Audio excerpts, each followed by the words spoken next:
অনেকেই বলছেন নির্বাচন হবে অংশগ্রহণমূলক। আওয়ামী লীগের ব্যাপার আমরা চাই যে একটা অন্তর্ভুক্তমূলক নির্বাচন।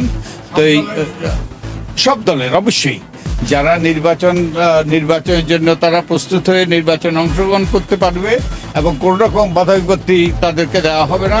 They have to decide whether they want to do it. I cannot decide for them. Awami League ও তার শরিক দলগুলো আবার রাজনীতিতে ফিরতে চাইছে। অন্যদিকে ছাত্র জনতার অনেকের দাবি নিষিদ্ধ করা হোক আওয়ামী লীগ। ফ্যাসিস্ট যে কোনো সরকার কার কোনোদিন গ্রহণ করতে প্রস্তুত নই। এ মুহূর্তে বাংলাদেশের রাজনীতিতে আওয়ামী লীগ অপাঙ্ক্তেয় হয়ে পড়েছে। কবে ফিরতে পারবে নিয়মতান্ত্রিক রাজনীতিতে কেউ জানে না।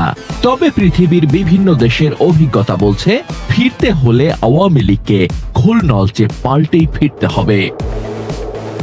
বিভিন্ন সময় বিভিন্ন দেশে ফ্যাসিবাদ স্বৈরাচার এসেছে, জনগণের প্রতিরোধে তাদেরও পতন হয়েছে, নিষিদ্ধ হয়েছে তাদের রাজনৈতিক দল।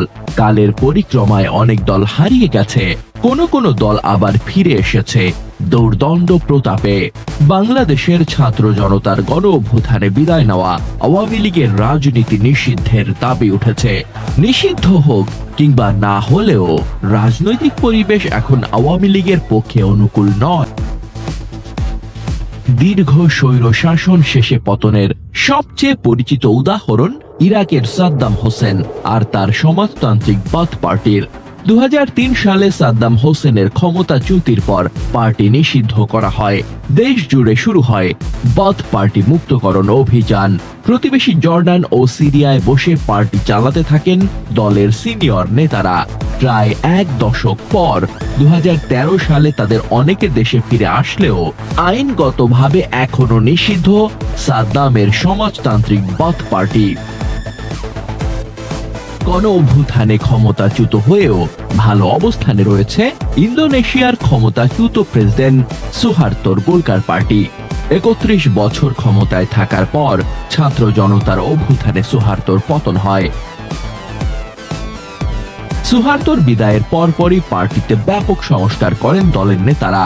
প্রথমবারের মতো সরাসরি ভোটে পার্টির সভাপতি নির্বাচিত হয়। বের করে দেওয়া হয় দুর্নীতিবাজ নেতাদের। গণ অভ্যুত্থানে সরকারের পতনের পরেও নির্বাচনে অংশ নিয়ে 20% ভোট পায়। গণ অভ্যুত্থানের মধ্য দিয়ে গঠিত নতুন দল নবজাগরণ পার্টি সংখ্যাগরিষ্ঠতা পায়। গোলকার পার্টি তাদেরকে সমর্থন দিয়ে সরকারের অংশ হয়। বাংলাদেশের পরিস্থিতির সাথে সবচেয়ে ভালো মিল আছে মিশরের আরব বসন্তের। প্রেসিডেন্ট হোসনি মোবারকের পতনের পর তার ন্যাশনাল ডেমোক্রেটিক পার্টিকে নিষিদ্ধ করা হয়। দলের 270 জন এমপি মিলে নতুন নামে রাজনৈতিক দল গড়ে তোলেন। এই দলটিও যেন নির্বাচনে অংশ নিতে না পারে সেজন্য আদালতে মামলা করা হয়। তবে আদালত রায় দেন যারা সাজাপ্রাপ্ত নন তারা নির্বাচনে অংশগ্রহণ করতে পারবে। অভ্যুত্থানের পর থেকে বেশ কিছু নির্বাচনে অংশ নিলেও এখনো খুব একটা জনসমর্থন পায়নি তারা।